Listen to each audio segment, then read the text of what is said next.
આપણે જે રચના કરી છે ને એ રચનાથી તમે તમને એમ લાગવું જોઈએ ઘણી ભૂલો કરી છે.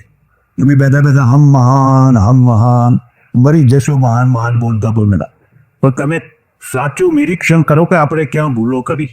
હવે આ છોકરો પરદેશમાં જાય, એરપોર્ટમાં સંદાપ તાપ કરવાનું કામ કરે, કારણ કે ત્યાં કોઈ સંદાપ તાપ કરનાર કોઈ જુદો માણસ છે નહીં. અને હવે સંદાપ એવા બન્યા છે એમાં કોઈ ભંગીની જરૂર જ નથી. ચાલો હવે તો આમ ખાલી બટન દબાવો, એકદમ પેલી માખી ના જોવા મળે, એકદમ ચો બટન દબાવવું પડે. ઘણા લોકોને બટન દબાવતા આવડતું. ગાંધીજીના સાબરમતી યાત્રામાં ઉઠાવ ઠંડા તો પહેલા એવા જ હતા બધા. અને આ મૂળમાં આ ઠંડા આરબો મુગલો માસ આપણા નથીઓ, આપણા નથી પાતા.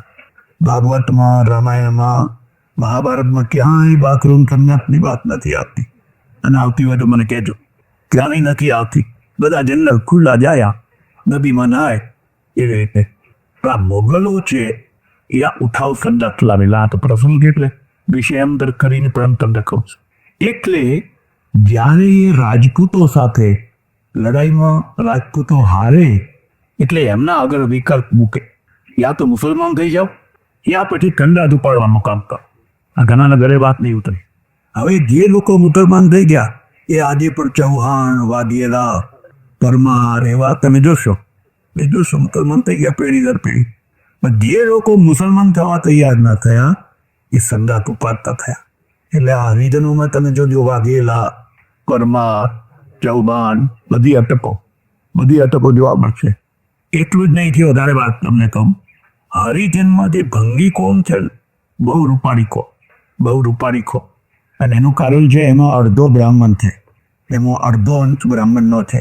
હવે તમારે ઘરે વાત નહીં ઉતરે, કારણ કે આપણે ત્યાં એવી વ્યવસ્થા હતી કે બ્રાહ્મણની દીકરી જો શૂદ્રની સાથે લગ્ન કરે તો એ વિલોમ કહેવાય.